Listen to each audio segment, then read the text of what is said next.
today. We'll read from 7th chapter of Bhagavad Gita.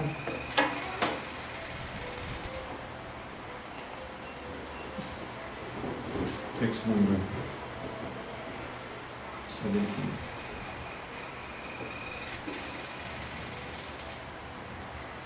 Tesham jnane nityayukta ekabhakti vishishyate priyoham janiro jatam ahimsa cha mama priyaha. Translation and purport by His Divine Srila Prabhupada. Of these, the one who is in full knowledge and who is always engaged in pure devotional service is the best. For I am very dear to him, and he is dear to me.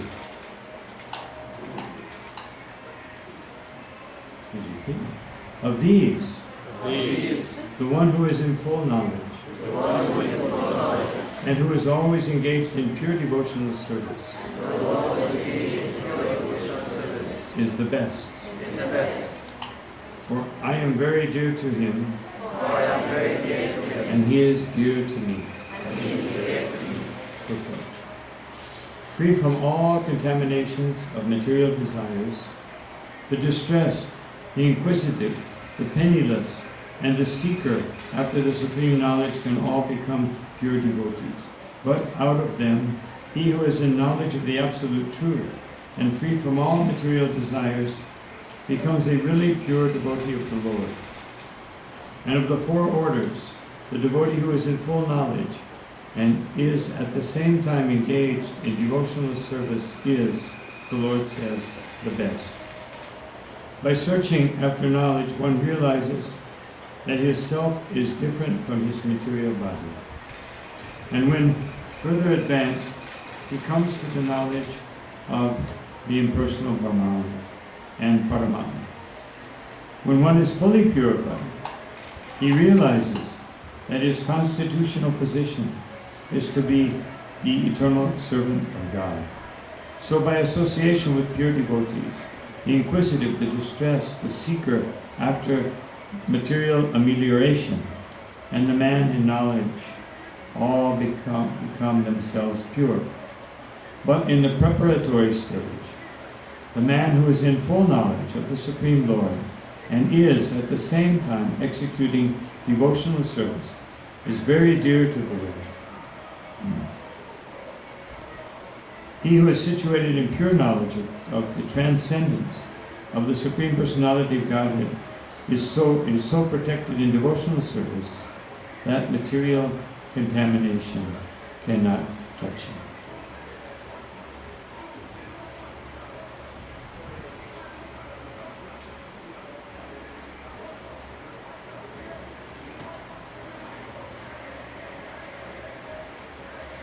With the Buddhist cartoon.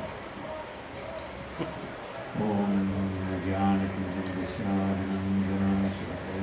Chakshuram Litamina Tasmat Sri Gurave Namaha Chaitanya Manobhishtam Shkapitamena Bhutale Swayam Rupakata Akyandarati Svapaditam Namo Om Vishnu Padaya Krishna Prasthaya Bhutale Srimati Bhakti Vedanta Swami Namaste Saraswati Deve Gauravani Pracharane Nirvisheshasya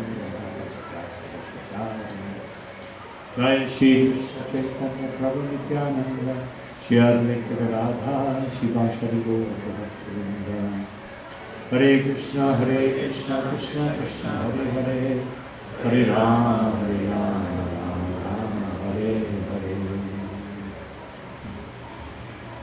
I said Buddhist cartel because, at least in the 1960s, the Buddhists were famous for clapping with one hand. So I figured they can also play cartels with one cartel. So, just a thing from the past.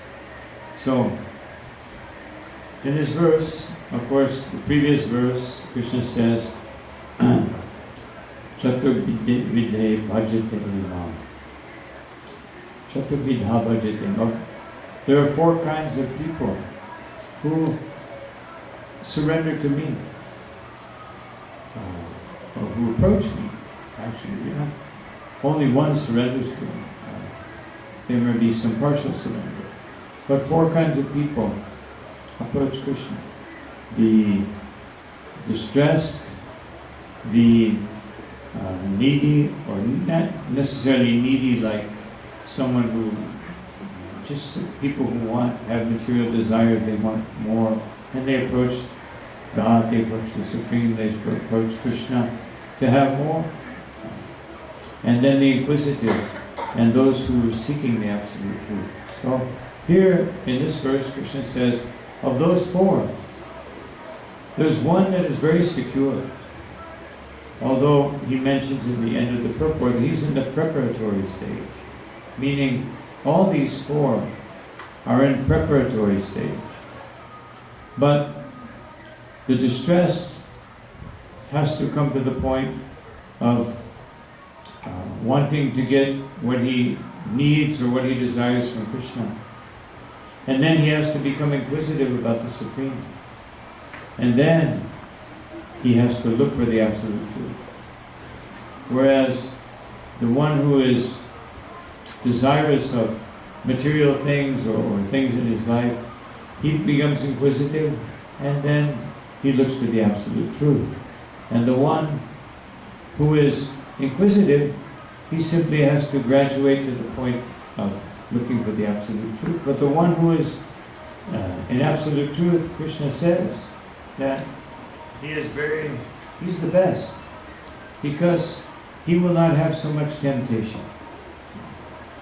The only thing that he has to do is, as such a person, they just have to come to the point of intensifying their look for the absolute truth, as Srila Prabhupada says in the purport.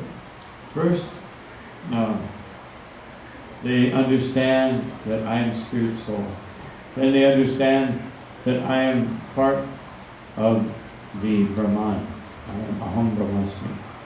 And then they understand that I am a servant of the Supreme. So that's the preparatory stage. So we may think that, well, I'm a devotee. I don't need to go through all these steps. But actually, Srila Bhaktisiddhanta Saraswati Thakur, when he's speaking of the 3 different stages of devotional service, the neophyte, Kanishtadikari, Madhyamadikari, the middle position, and Uttamadikari, the most advanced devotee. He said he characterizes them, as does Vishwanath Chakravarti Thakur, that the neophyte devotee is on the level of Brahma Bhuta. Otherwise, although he's relating to Krishna, his understanding, his grasp of spiritual realization is basically that, I am a spirit soul. And the Madhyamadikari, his level of understanding comes to the point of Paramatma. Otherwise, that he can feel the influence of the Supreme through Paramatma. And the Uttamadikari actually understands Krishna. So we may think, well, we understand Krishna's Gaurnitai, Radha Krishna, Radha Gopinath, so many different manifestations of the Lord, and we hear about his pastimes, and they're very attractive. But if one is really on the stage, just like Srila Prabhupada said, that we are not worshipping Radha Krishna in our temple. We are worshipping Lakshmi Narayana. Radha Krishna is worshipped in spontaneous devotional service only. They cannot be worshipped when the regulative principles of devotional service are ready. Anything else is just, it's a sentiment. And that sentiment can go away. We've seen it so many times. So many people that are on the altar and then they're not on the altar. If they're spontaneously attracted to Krishna, they cannot stay off the altar. They must always, they can't stay away from the deity. They can't stop chanting the holy name. Just like I've said many times. When we're in the neophyte stage, we struggle to chant the holy name.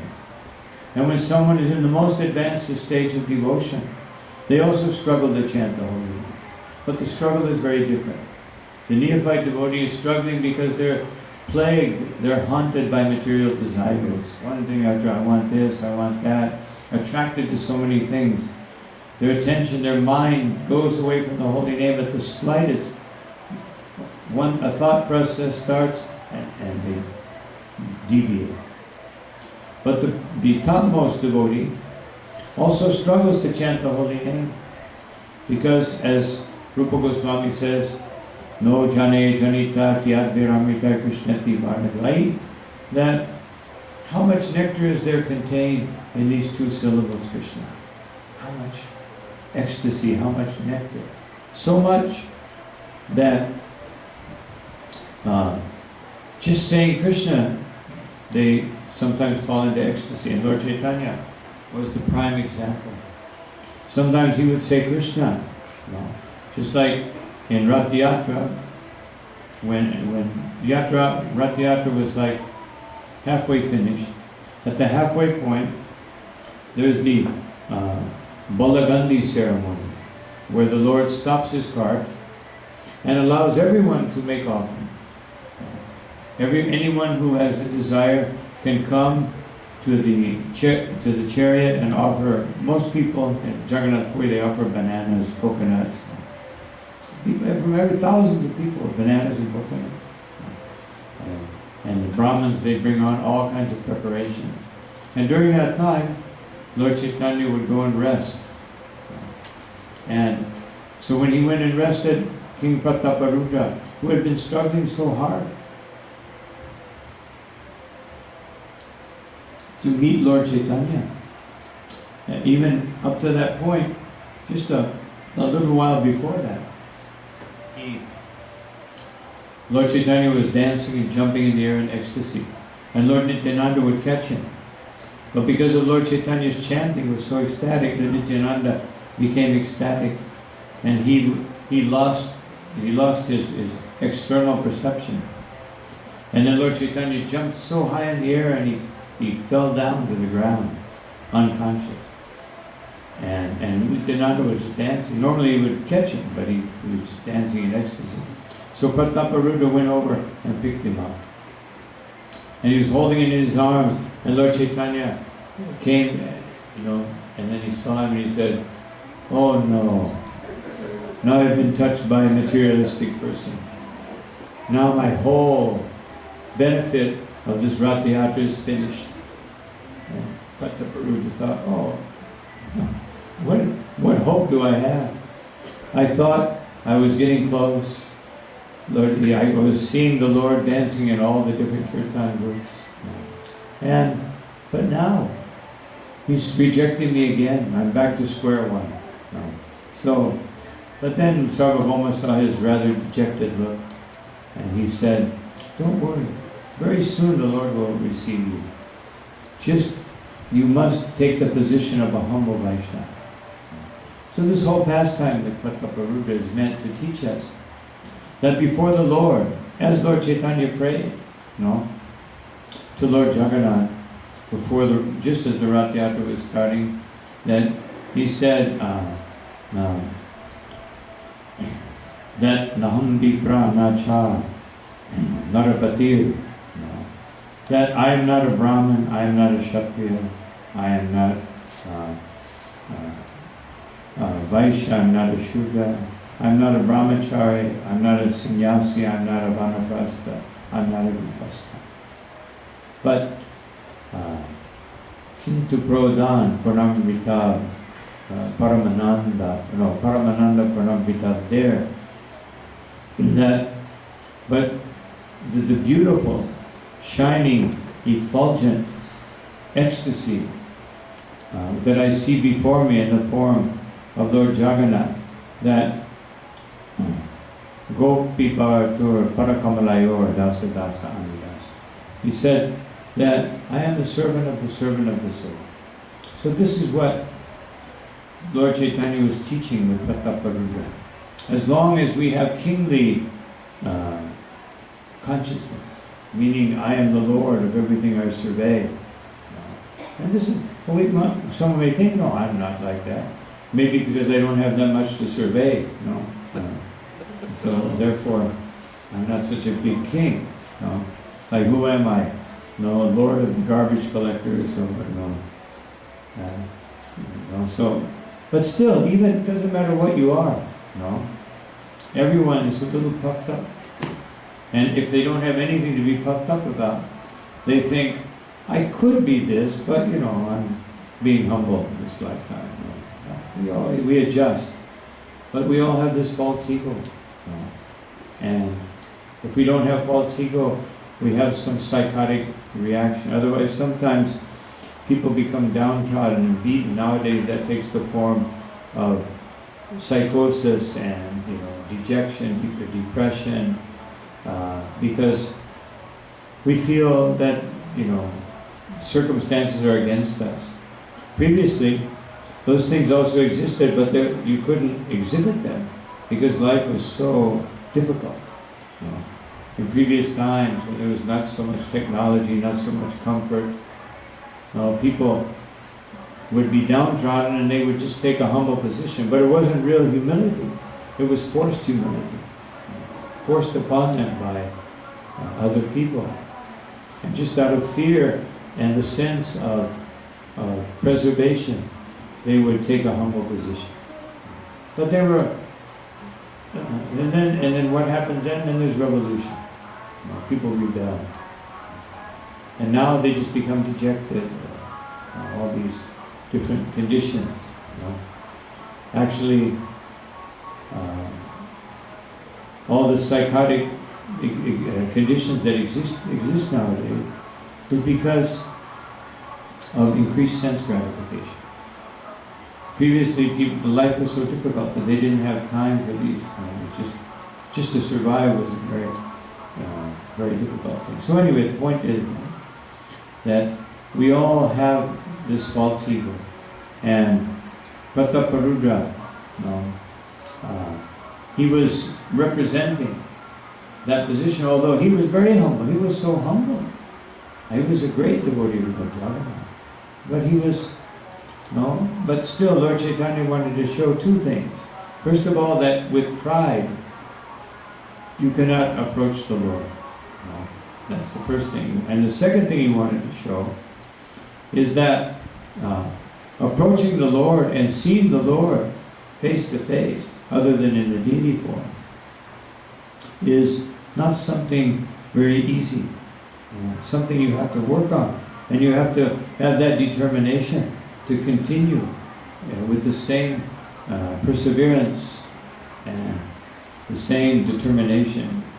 You have to do that to succeed in spiritual life, because pure devotion is something very special. Sudurlabhaha, as Rupa Goswami says, very rarely achieved. Very rarely achieved. One may, if we hear that, we may think, what's my chance? I'm not very advanced, I'm not very... But it means, rarely achieved means that you'll have to try. It's the most valuable thing. It must be difficult to achieve. Otherwise, if it's so valuable, how can something so valuable be easy? But once you achieve it, then you feel the value of that, of the process of pure devotion. So Prataparudra, he got the chance. He approached the Lord, but instead of wearing kingly dress, he wore a very simple loincloth, like a gamsha, towel wrapped around his waist. And Lord Chaitanya, he said, please say something about Krishna. And he began reciting the Gopi Gita. And when he spoke the words,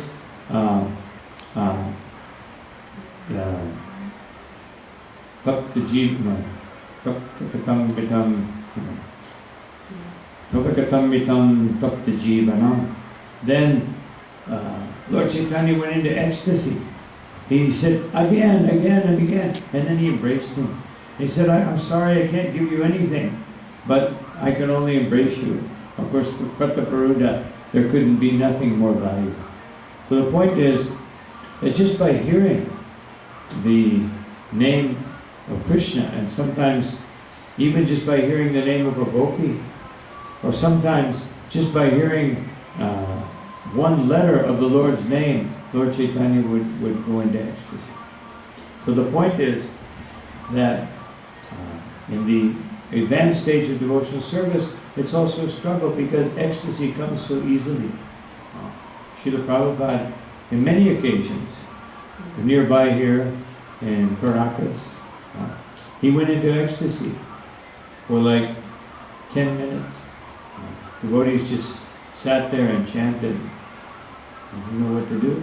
Just chanted, and then Prabhupada was just by saying Parama Karuna, and he just got that far, and then he just went into ecstasy.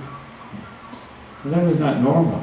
He did that also in Atlanta, Los Angeles, a few other places, and in Vrindavan on a few occasions, because a pure devotee like Srila Prabhupada has to struggle not to be in ecstasy. And we have to struggle not to be in Maya. So everyone has to struggle in the material world. That's the point. So this person who is on the platform of knowledge, of wanting to understand the absolute truth, they're very dear to Krishna. So to become very dear to Krishna, there are different stages of elevation, of coming to the point of pure Krishna consciousness. And just like Krishna says earlier in this chapter, that Rasoham apsukondeya, that I am the taste of water.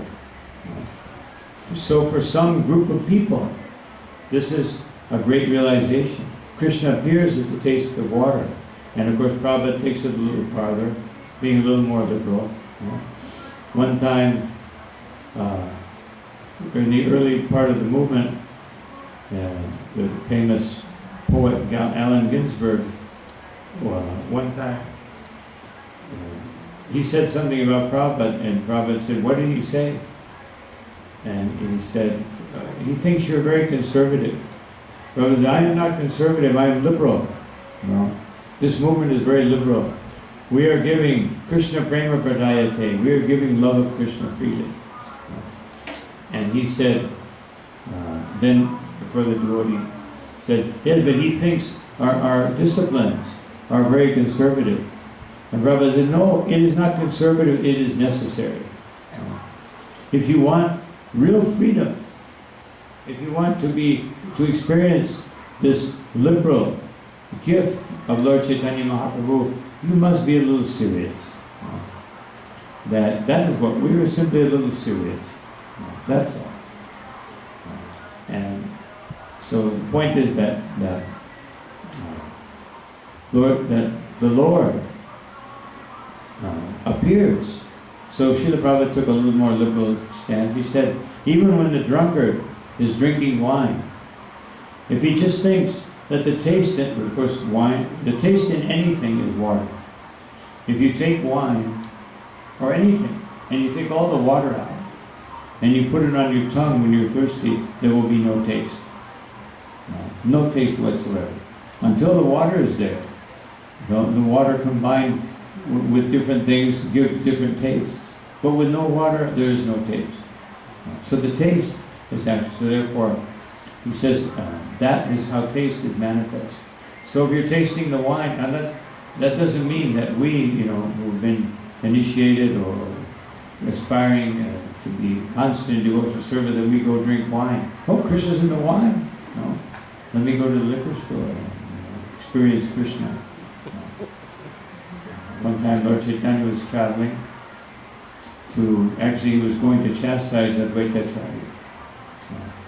And so he was stopped by one tantric sannyasi who had a tantric sannyasini, living with him. So he stopped Lord Chaitanya and he said he was very attracted to the beauty of Lord Chaitanya. So he said, they offered their obeisance to Lord Chaitanya Nityananda, and they said, so, you are a sannyasi, please give us a blessing. And he said, yes, I bless you that you may have great wealth, that you may have a good marriage, and you may have so much material prosperity. And Lord Chaitanya turned to Nityananda and said, this sounds like a curse. No. Because he was expecting a sannyasi would give the blessing, please take up your devotional service. And he said, just see these impudent young people. No, older people always think like that, of any generation. Even nowadays, even in our movement. The older devotees think these younger devotees, they're all too liberal, they're doing this, tattoos all over their place. So, thinking like that. We are the generous, so the sannyasi said, just see, these young Brahmin boys are so puffed up that they think, I have traveled to so many places of pilgrimage, I have done this and that, and they think that they know more than me. But then he saw Lord Chaitanya's beauty again and he simply forgot. He said, please come in and have a meal. No. But Lord Chaitanya was a little doubtful at that point. No. And so he said, okay, I'll come in. So he went in to Nityananda Prabhu and they said, just some fruit will be fine. No. Because they didn't want to eat and they figured that, they took a look, saw his wife, girl, whatever she was, and thought, better we don't eat here. Just some fruit would be fine. Prabhupada would also, when he went to a life member's house, he would generally take fruit. Because he knew that they probably don't have a good standard, maybe their pots are not so purified, cooking utensils. So, anyway, so then he brought his wife, whatever she brought some fruit. And then he said, now we should have some liquid bliss. Or I think he said just bliss. Now it is time for bliss. And Lord Chaitanya again turned to Nityananda, what does he mean? He said, I think he means wine. And so they both got up, ran out and jumped in the river. So that's how Lord Chaitanya teaches us to react to wine. But for the drunkard, to think that Krishna is the taste of wine, he makes advancement. For the ordinary person who thinks that Krishna is the taste in water, then he makes great advancement. Or Krishna also says, Punyagando Pritibhimcha, that I am the original fragrance of the earth. So, for the scientists, if they can understand this, just like Srila Prabhupada said, what scientist can take 1 meter of dirt and make rose essence? Prabhupada said, I challenge any scientist, you take 1 meter of dirt and you make rose essence. The devotee didn't quite understand. And Prabhupada said, yes, just like the rose bush. With 1 meter of dirt, they can make beautiful fragrance. So can some scientists take 1 meter of dirt and make that same fragrance? If they could do that, then I will listen to them. Otherwise, no, I'm not interested. And then Srila Prabhupada was very happy when one of his devotees went to Sri Lanka to a big scientific fair, and they invited him to speak. I don't know how he got in there, but because they were very materialistic science. Sometimes the Asian and Indian scientists are even worse than the Western ones. It becomes totally atheistic. And so that was Hansaduta. So he got up to speak and he said, so I have a challenge for all of you. He spoke a little philosophy. He said, now I have a challenge. He said, you are all presenting different scientific, scientific discoveries. So I am issuing a scientific challenge. He said, because my declaration is that the Nobel Prize they were all talking about Nobel Prize. So So the Nobel Prize should go to the chicken. No. Everybody. I couldn't understand what he said. Yes. He says, because I challenge any of you, you make an egg. No. You take, and Prabhupada used this example afterwards many times. He was very happy. No. He said, you take some white substance, yellow substance, some other hard substance, and you make an egg. Otherwise, I would say, give the Nobel Prize to the chicken. The chicken has done something you cannot do. So they were all amazed. Okay. Believe it. They never heard anything like this. And they all started clapping. They got up, they started clapping and applauding. And he said, thank you very much. I only request one thing. And just like, I said, chant is Hare Krishna, Krishna Krishna, Hare Rama, Hare Rama. So it was a great success. Just with one egg. So he didn't even have an egg. So this is, this is Krishna. Krishna's, saying that his potency is so great if you can understand his potency. How, by his potency, a rose plant can do something a scientist cannot do. Scientists have everyone, totally mesmerized by all their technological wizardry. But, no one goes up to a rose bush and says, bows down and says, we should give this rose book the Nobel Prize, or we should give it some award. No. But it's doing something the scientists can't do. And everything in nature, and this is Krishna's potency. So, Krishna is speaking how at different phases of life we can understand him through his potency. If we learn to see Krishna everywhere through his potency, this is the whole 10th chapter of Bhagavad Gita is dedicated to this. Krishna is awakening our intelligence by saying, whenever you see something powerful, you should ask, you should question, where is that power coming from? And therefore, Krishna gives so many examples. So that this is the way we can meditate on Krishna. Even if you're watching National Geographic Channel, and you see all these so-called wondrous things that this tribe does this group does that. Just like in Mexico, the archaeologists, this was like maybe 25, 30 years ago, they were excavating some caves in Mayan areas, some deep below some Mayan ruins. And then they found these writings on the wall. And what was it? It was written in Sanskrit. This was like maybe 1,500 years old. All Sanskrit. And you don't hear about that. That didn't go on to BBC, because if they said that, then, especially BBC, because the British tried for hundreds of years to discredit Sanskrit, discredit the Vedas, discredit this, discredit that.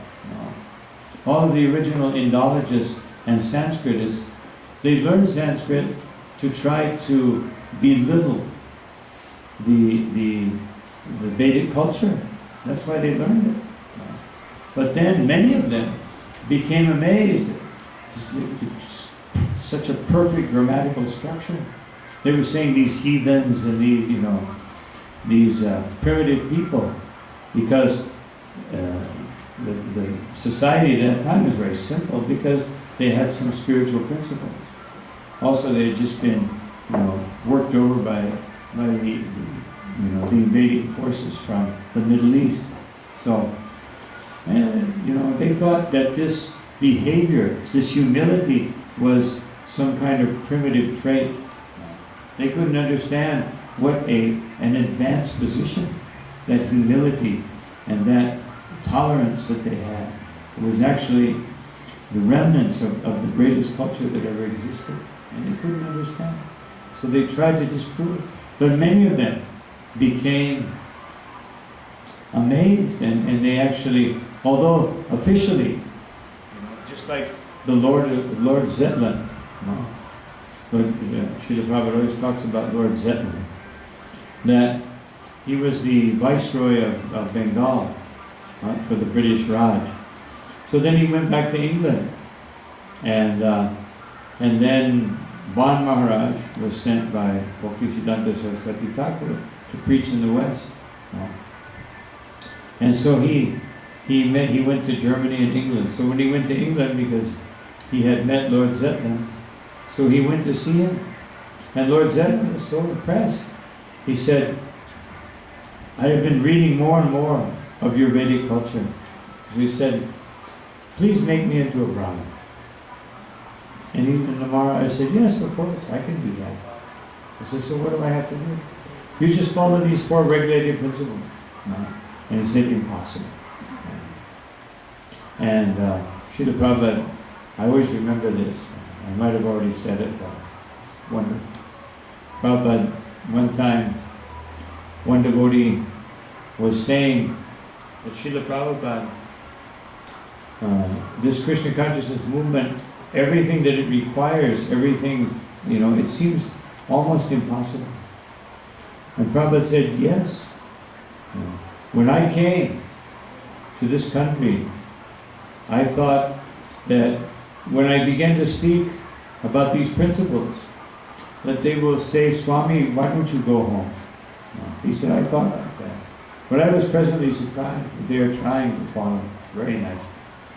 Prabhupada said, and it is true, to follow these regulated principles strictly, even within the mind, in Kali Yuga, is impossible. So some devotees, they were not so fixed up, they thought, oh wow, Prabhupada loosening up. Great. Maybe we can reduce it down from 4 to 2 or 2.5. 1.5 maybe. And little lottery ends.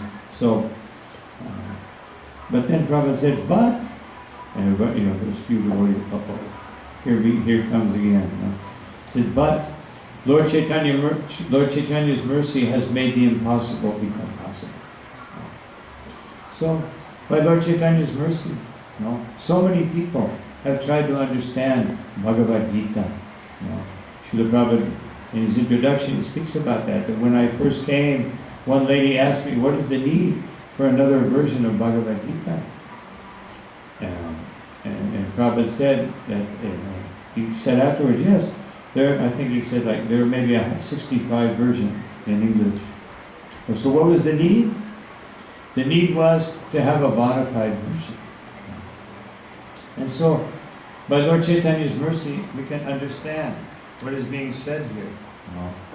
That even though we may be in the most difficult position, that by Lord Chaitanya's mercy, we can come to the platform of pure devotional service. And so, of course, we should understand that if you approach Lord, this systematic approach, if you're distressed, you have to become, dependent on the Lord's supplying your needs, then you have to become inquisitive. But by Lord Chaitanya's mercy, you can surpass that. Atyati sarvam. Atyati sarvam. I can't remember what it was. End of the 8th chapter.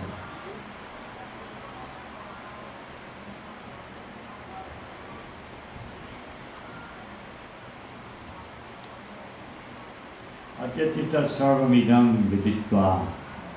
That instead of going through this arduous process, Vedishu, Jagyashu, Tapasu, Chaiva, studying the Vedas, performing all kinds of yajnas, just like here among the Hindus, yajna is very possible. I remember the first time I came to Trinidad, we were going, I would see these little yajna stalas in people's houses. I thought, wow, they're really into yajna here. But of course, who is that yajna for? That's another story. But Vedishu, Jagyashu, Tapasu, austerities, instead of doing all these things, Dhanishu, charity, of course charity should be performed. As Srila Prabhupada said, the best charity is to give the Holy Name, and to give the mercy of Sri Chaitanya Mahaprabhu. This is the best charity. Give the knowledge of Krishna consciousness. Dhanishu Punya Pradam Pratishthana, or absorption in karma yoga. All these things are required in the Vedas. But Atyatiya Sarvam Jnanam Viditva. But all of this can be surpassed in one step. And that one step is the process of bhakti, the process of pure devotional service. One step you can surpass. That means that when a devotee studies the Vedas, he does it as a service to Krishna. And therefore it becomes very pleasurable. It's not an arduous process of trying to figure things out. You don't have to figure anything out. Srila Prabhupada said, if you have to figure it out, then this is the process of jnana. A devotee doesn't need to, it's given to you. It's explained, it's descending. We simply have to accept it. The only difficulty is we have to clear away our misconceptions so that the knowledge of Krishna consciousness, the mercy of Mahaprabhu and Sri Guru and Gauranga can enter into our hearts and into our consciousness. We have to just clear away some of these obstacles. Prabhupada said the obstacles, especially not following the four regulated principles. Prabhupada said you can chant the Maha Mantra without following any of these principles, and it will take some effect. But the problem is that if you don't follow, your consciousness will be cloudy. Just like on a cloudy day, or like a foggy day, you have to slow down. Or it's very cloudy. Nowadays they have instruments, but previously, when you would fly an airplane, they couldn't. If it was cloudy, you couldn't fly because they couldn't see. They had to see. And so, the same way that the process of devotional service, if your consciousness is clouded by the lack of discipline, then you can't progress very quickly. And then every chance you will commit some offense, and also you will acquire the results of impious activities, and your devotional service will be obstructed. So, but it's still possible. Especially if one has not come to the point of being able to overcome these things. Then Krishna gives you a special opportunity. But you can't prolong that. Just like in the business world, or people, they make offers. They did 3 days, up until Mother's Day, you can buy this for 50% off. So, these offers. This is the offer. Krishna gives these offers to people who may not be able to follow anything. And that offer is, he said, you chant my holy name, and you'll feel the same bliss as someone who's following these principles, maybe even more. But that offer will last for a few days. Then you have to come to the standard. A few days, a few weeks, whatever. Just like one devotee, I met him again. I met him first time in 1974 in Gainesville. I met him again 3 years ago. And he's still Bhakta Bhav, And he said, I have trouble following everything. But the one thing I understand is Prasad. I said, you just keep taking Prasad. You'll make it. And then I found out last time I went, he had been initiated. So, after 40-some years of Bhakta. So it's just, this is how Krishna consciousness works. If it's a little more difficult for us, we shouldn't think that I am being, Krishna is discriminating against me. We shouldn't think like that. It just means that because of my past, that I have some obstacles there I have to clear out, where somebody else may not have to do that. But everybody before Krishna has the same challenge. We all have the same challenge, which means that Krishna expects, if you have, made great advancement in a previous life, and you're here, this may be your last life, then you're expected to come to a higher platform of devotional service and inspire others. And if you don't do it, then that's just as bad as the person who's just starting out and has all kinds of difficulties. You're in the same situation because you know better. Just like Prabhupada said, if a thief steals something, nobody is very surprised. There's no punishment is minimal. No, because he's a thief. No. You expect him to steal. But if the judge steals, then the punishment is much more severe. So we all have to accept our responsibility in Krishna consciousness. Whatever stage we may be in.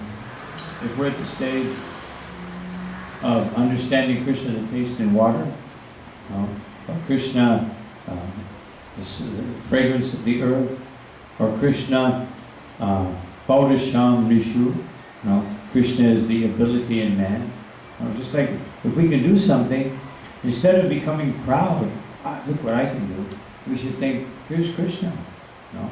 I did something, I can do this with my hands, I can play fancy kartals or fancy mridanga or whatever. That ability, I may have learned it, I may have practiced, but the result, the fruit of that practice is given to me by Krishna. So I should be grateful. Not that I think, look at that one over there, he can't even clap his hands together with his people playing the kartals. But I'm so expert. Instead of thinking like that, we think, oh, Krishna is merciful, he's giving me this opportunity to glorify him in this way. So merciful is Krishna. Someone else may not have that ability, but they may have some other ability. Just like in the airport in Trinidad, I've never seen this anywhere else, but they say, have a little box where you put your money, and it says, for the alternately able. So, because you don't want to make somebody feel better. They used to, anywhere else they say disabled. They're trying to make them feel better. So you say, for the alternately able. So, but in Krishna consciousness, that is, we're all alternately able. And someone who has come to the platform of pure devotion, they may be fully able. They may have the 26 qualities of a Vaishnava. But to have all those 26 qualities is a very great achievement. We can see Srila Prabhupada.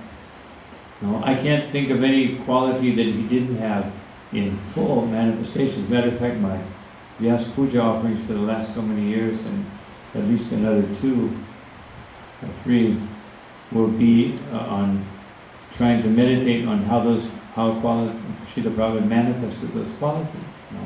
I mean, anything you think of. And even beyond that, Prabhupada was an expert cook, an expert musician.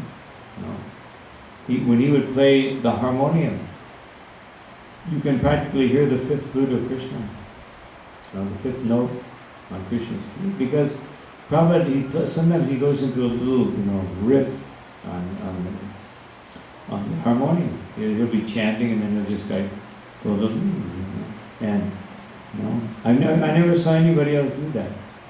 Nobody. Prabhupada is very unique, because you can see that Prabhupada is actually so meditating so deeply that he's actually communicating with Krishna. It's not that he's just trying to do a little, fancy little thing like some of our, musicians will try to do some fancy little movement, But Prabhupada is not doing a fancy movement. He's actually meditating on Krishna. Everything Prabhupada did was so Krishna conscious. And even when he ate, I used to watch, Prabhupada didn't like so much devotees to watch him eat. Prabhupada said there are 2 things you don't do. You don't watch the spiritual master sleeping or eating. It's not a spectator activity. And so, but I'd sneak up to his window and watch. Of course the servant or something would be there, but usually even Prabhupada kept his servants outside. And whenever he wanted another chapati, he would ring the bell, and they would run and get a hot chapati and run back in. They wouldn't even be there, in most of the time. But sometimes they would be. In Mayapur, especially when there was a kirtan going on, we would have the servant there because they couldn't hear the bell. And so, I would see that every bite, not every bite, but many times, he would take 2 or 3, but he would never touch his fingers to the mouth. And sometimes he would take something, very expertly roll it into a little, ball with the chapati, and he would, sometimes I would see he would look at it like this, just meditating on Prasad, or then flick it into his mouth, like that. It was amazing. They're just the most simple thing that Prabhupada would do. Very elegant. Even Mukunda Maharaj described that first time he saw Prabhupada, he said he saw him take his loda and he lifted it. I don't know if he did this just to like Mukunda Maharaj, just to mesmerize him, but he said he held it like 1 foot above his mouth and he just went like this and poured perfectly into his mouth. And it made a gurgling sound. And then he looked at him and he just went, typical. Prabhupada was so elegant. He did that Paramahansa pose that he would put. So the point is that this verse illustrates that to become very dear to Krishna, it doesn't require some accomplishment, some external accomplishment. It simply requires that that we be very serious in our pursuit of Krishna consciousness. Otherwise, we don't be distracted. And there are so many distractions in Kali Yuga. Like even in previous yugas, there were mosquitoes and maybe tigers and things like that. But nowadays, there's so many distractions. Cars, music, what they call music, and so many things. I guess it's music for someone. The saying is, it's music to my ears, so somebody's ears like it. And this is the night, Saturday night, when you get that full barrage of different sounds. And but so many things. Television, internet, computers, cell phones, nice, everywhere I go. I see, even when I arrived here in the airport, I saw I was trying to figure out which belt the luggage would come on. So I saw these 3 people, they're all like sitting there with their cell phone. I said, excuse me. And they did, excuse me. And it's like 3 or 4 times, excuse me. Which belt? And he goes back to the cell phone. Like some message of vital importance, national security. And finally, that one. Oh, that one. I think it was that one. And I don't know if you even looked at it. It was that one. So absorbed, so much distraction. And this is what's, so it makes it a little difficult for us. But then, when there's a difficulty like that, you can rest assured that Krishna will manifest himself in a very special way. Of course, the special way is the holy name, but even that holy name, if we just, Srila Prabhupada said the secret is you just cry out to Krishna. You just cry out to Krishna when you're chanting the holy name. If you just have that sincerity that, one thing is to chant, you chanting just to chant, just to do something. But if you cry out, Krishna, I want to hear the holy name. There's so many distractions, please help me. And as soon as Krishna feels the sincerity, the real desire, that the real desire is there, I'm not just saying it. I didn't just read it somewhere that you should do this. Like step 1, step 2, cry out to Krishna. First you look like this, then if you don't do it like that mechanically, if you really do it from your heart, then Krishna will arrange to appear in a special way within the holy name and take us beyond these distractions. It just requires the desire. The desire is always the essential element in taking another step in devotional service. When you have a sincere desire, then why would Krishna not satisfy that? So, by inverse understanding, if it seems that I'm thinking I want to progress, but it's not happening, we can understand I have to increase my sincerity. I have to, it's not like, I want to advance, but I'm not going to give up this or this or this, but I really want to advance. But I'm also not going to give up this or this or this. But Krishna, I really want to advance. It's just that these 18 things that I'm kind of attached to, just don't interfere with that. But, please bring me to the platform of pure devotional service. Please take away all my suffering. But really what we're saying to Krishna is, take away my suffering. And what we're really saying is, take away my suffering so that I can enjoy. We have to analyze our heart and see what's going on in there. And be very honest and sincere with ourselves. And then, when we do that, and we say, all right, Krishna, I'm ready. I'm going to ask you, please take away these obstacles. And we accept what he does. Because he will do it. But you may not like what he does. Because we're conditioned to certain things. So we may not like it. And generally speaking, because we have that fear of not liking what Krishna may do, we don't come to that degree of sincerity. We hover on the mechanical platform of devotional service. And therefore, it seems like it's very difficult. It's like I'm not making any advancement. But that's nobody's fault except for our own. Because we're afraid that we're afraid of Krishna. This is the platform, fear. There are 3 platforms of approaching the Supreme. Fear, duty, and love. So on the fear platform, we're afraid of hell, we're afraid of suffering, we're afraid that Krishna will take away something that I really like. And then what will I do? How will I entertain myself? Krishna takes away my cell phone. What will I do? How will I live? How will I survive? How will I communicate with all those people on Facebook? So, we have to understand whatever Krishna decides to take away. And if we don't want him to take it away, I don't want him to take away my soul, what do?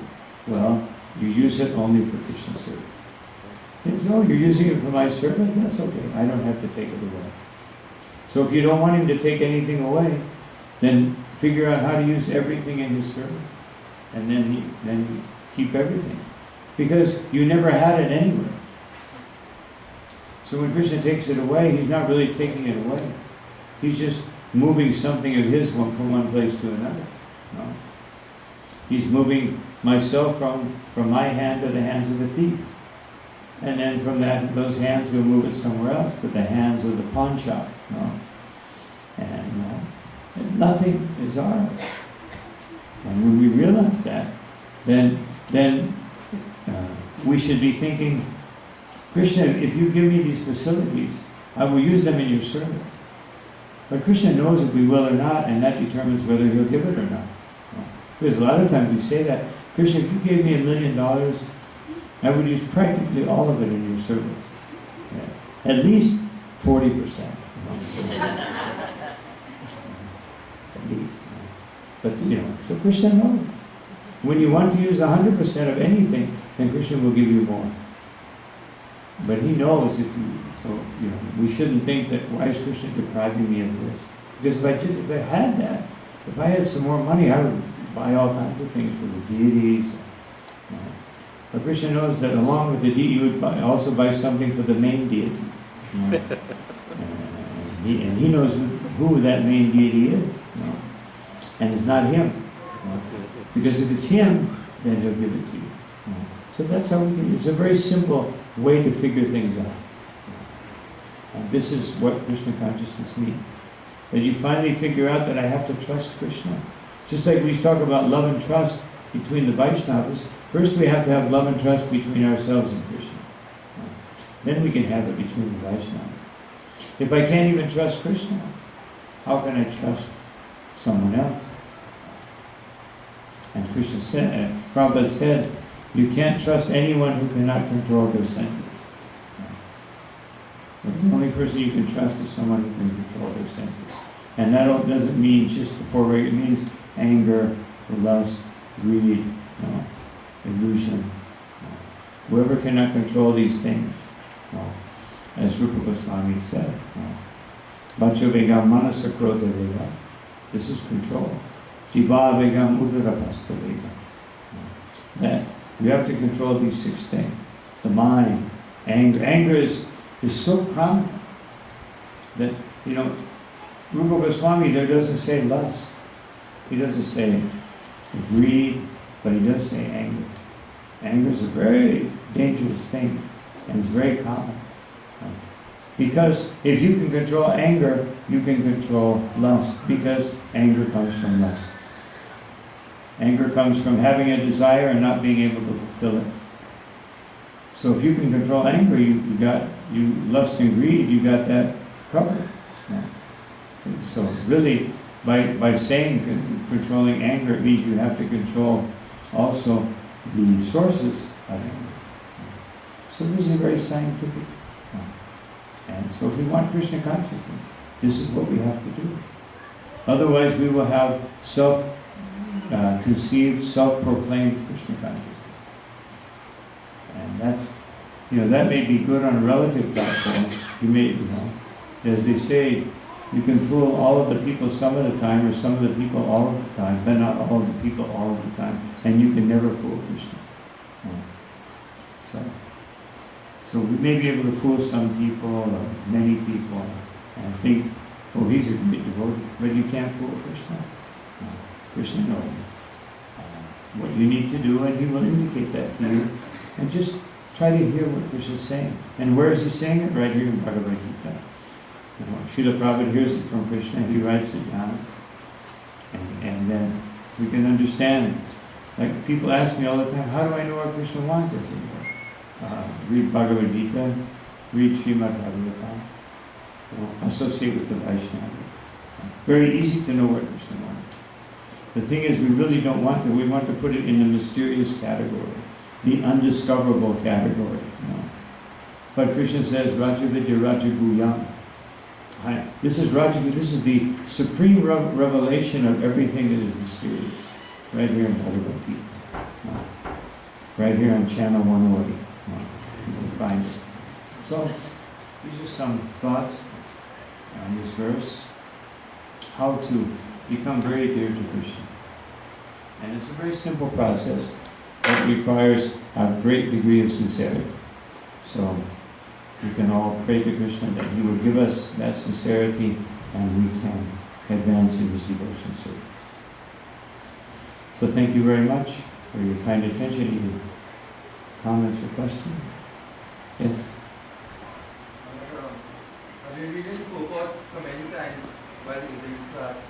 The one thing that stuck in me is when Prabhupada mentioned in Prabhupada that only by the association of pure devotees can one become a pure devotee or get over joining with the stress and whatever condition of money. So how should we interpret that in the sense of, and you only come to the temple for 2 hours on Sundays and there's no pure devotee. So how does one interpret? Yeah, and not only that, but then who do I find there? So-and-so again, so-and-so. And they just come to talk.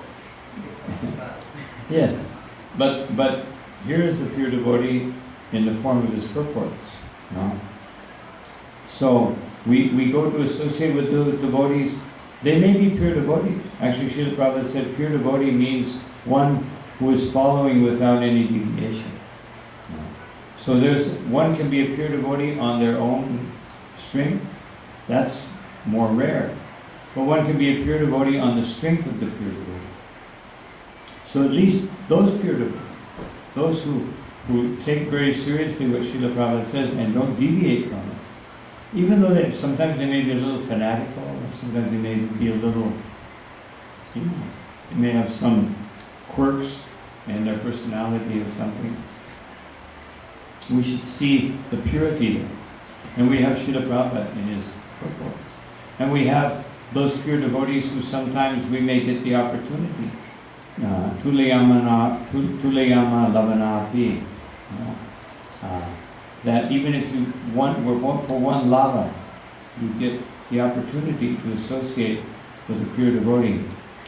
Nasvargam na punar bhavam bhagavat sanghi sangasya. If we have the opportunity for one lava, which is 1/13 of a second, to associate with a real pure devotee, that's enough to stimulate us so that the hearing from the pure devotee in book form and associating with devotees who are pure in the sense that they're following the pure devotee, at least for those 2 hours, and they're doing kirtan, they're following Lord Chaitanya's recommendation. Then we can make very quick advancement.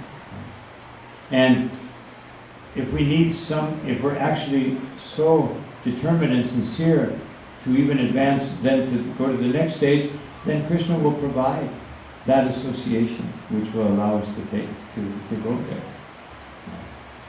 We have to have that faith. Whatever Srila Prabhupada says here, we should have the faith that Krishna will provide the facility if we have that degree of sincerity and seriousness. Then it will be provided. But kirtan is considered to be the best form of association. Because as soon as the kirtan is over, the Brahmi Katha starts. So, for those who don't, Brahmi Katha means ordinary talk. So therefore, we should keep the kirtan, the Hari Katha, as much as possible. Keep these things in the forefront. Speaking about Krishna, hearing about Krishna, asking about Krishna, and chanting the holy name. I remember Jayananda Prabhu. He would always be chanting. He would be doing something, somebody would ask him a question, and then even less than 1 second before they finished, after they finished, he would be Hare Krishna, Hare Krishna. He would just walk around all day. Any time.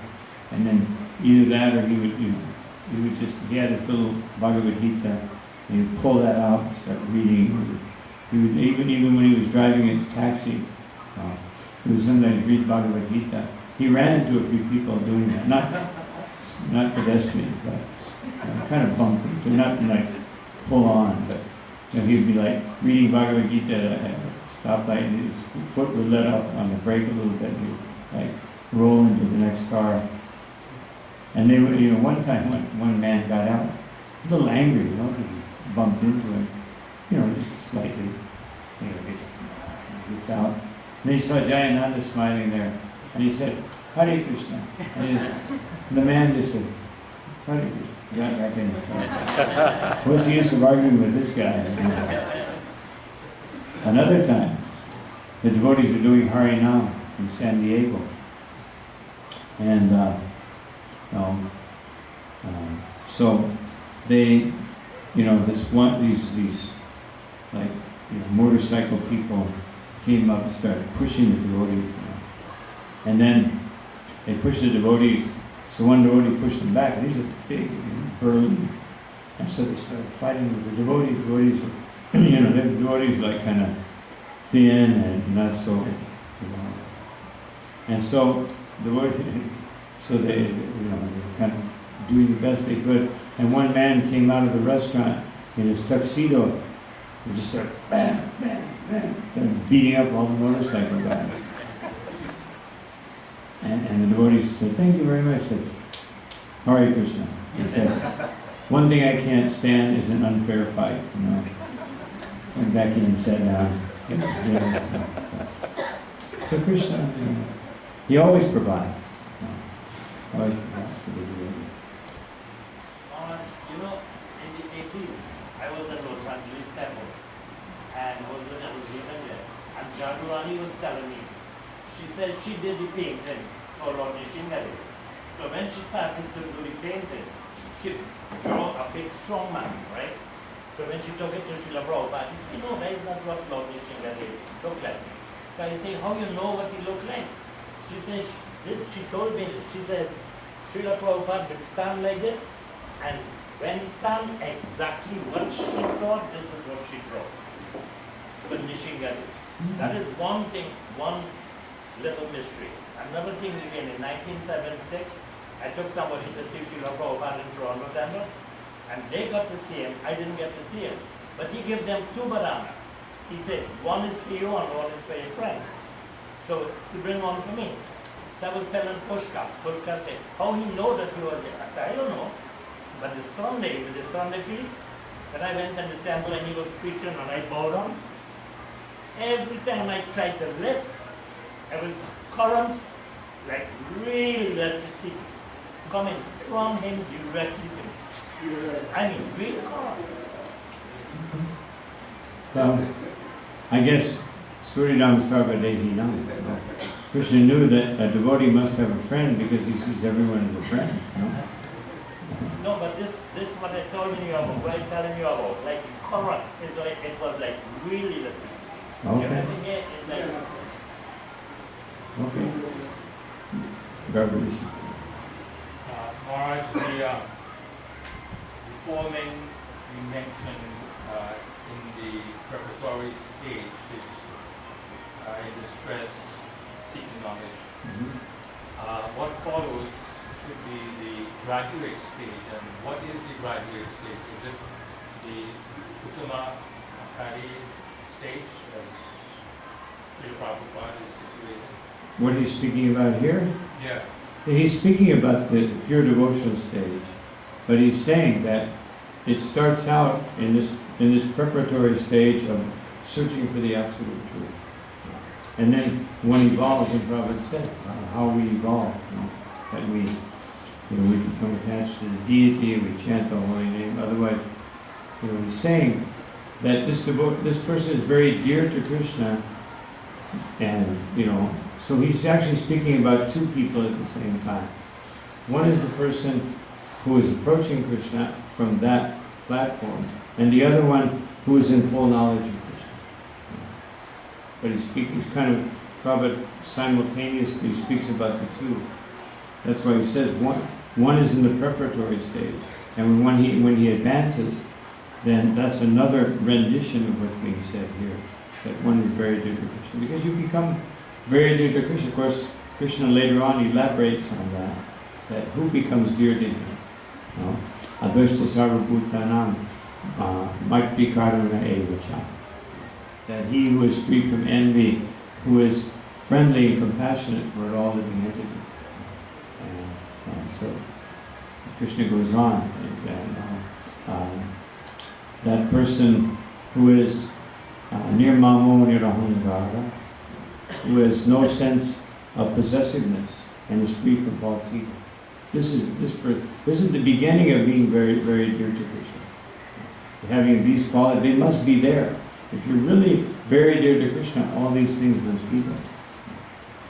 So this is like the minimal qualification to be dear to Krishna, to come to the stage of being dear to Krishna.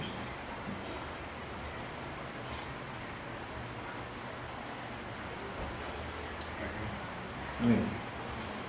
Sometimes a devotee may reach compliance in spiritual life, or maybe just like rituals, and it is time for him to make progress, to move forward. But what if he doesn't? What if he doesn't do it? Then Krishna brings him to that point. Krishna directs him to that point. Okay, now it's time to become this or do this or whatever the case may be. What if he doesn't take that further step? It is time to make some advancement. What is Krishna going to do? Well, it's not like Krishna is going to do something to you. But if you don't take advantage of Krishna's mercy,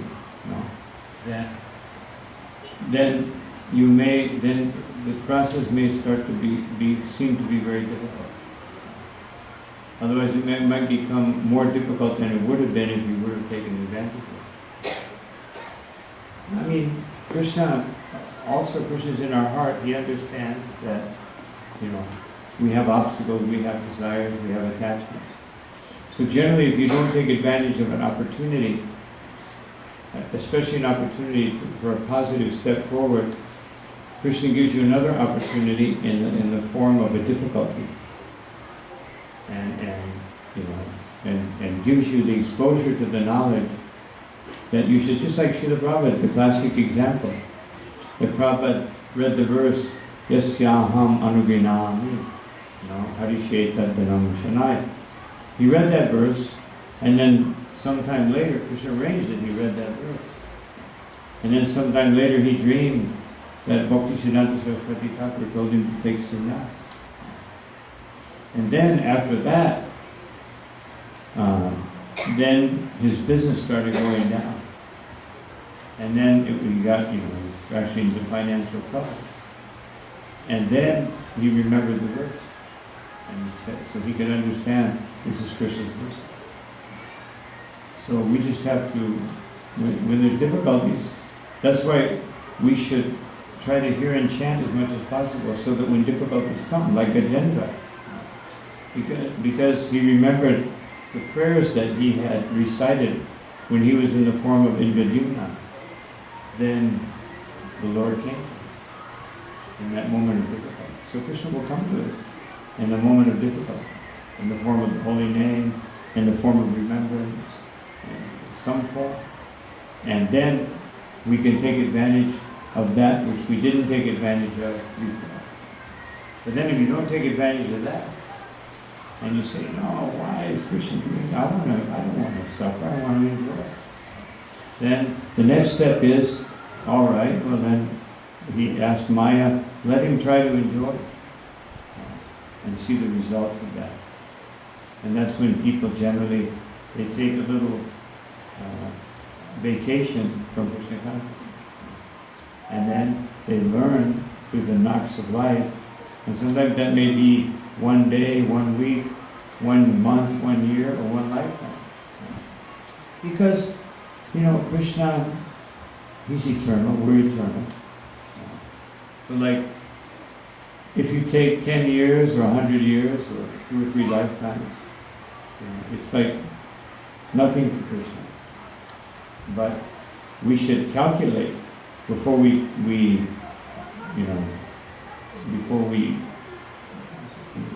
hover on the mental platform and don't take advantage, that it may be a long time for me.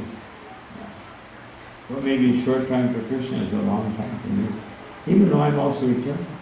But see, we don't think in terms of eternality. We think in terms of yesterday, tomorrow, today, a couple hours from now, you know, Tuesday afternoon, Radhastami, Wednesdays like this. We got all these plans. So, better we take advantage of Krishna's grace. If we don't, then we lose an opportunity. There'll be other opportunities. But then, if we don't take advantage one time after another, then we can come to the stage of aparad. Otherwise, we may lose our taste for chanting. When you lose your taste for chanting, or you lose your taste for serving, then we commit aparads, and then we lose the taste altogether for chanting the holy name. And then, you know, and then we start blaming Krishna and his devotees and everything for everything that's happening in my life. And then we just go one step after another. But at some point, Krishna will bring you back to where you were. And so, better to do it now than to go through all this whole 10 years, 20 years, lifetime, who knows how long, of forgetting Krishna, of trying to forget Krishna. Some people, it's even more difficult for them because they're trying to forget Krishna, but they can't do it. And the gopis also try to forget Krishna. But when doing it, they remember Krishna more intensely and they become ecstatic. But when we try to forget Krishna, we don't become ecstatic, we become static. You know? We become situated in material nature. And so, better to become ecstatic than static. And sometimes we're not static, we're just kind of downhill, which is even worse. So, anyways, better to take advantage of Krishna's mercy.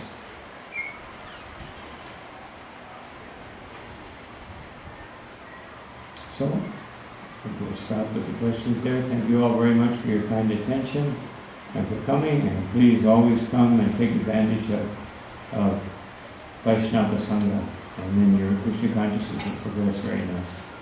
Even if some of the Vaishnavas are not totally up to par, doesn't matter. Still, they're better, as Lord Chaitanya said, that I would rather be in a cage with a tiger than associate with a materialist. So we have to remember that. Even sometimes some devotees are expert in testing our tolerance and humility, then we just remember what Lord Chaitanya said. That associating with materialistic people, even if they're nice. I just visited my sister a few months ago. She's a very nice person, it's like, there's no Krishna. I mean, I was chanting it, but whenever I was with him, it was just like, I just waiting for the opportunity to get away. So,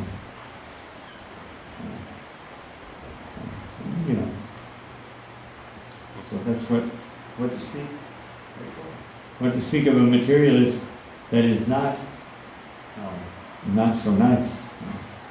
That's even worse. Thank you very much. Srila Prabhupada ki, Srila Gaudiya ki, Ananta Koti Vaishnava.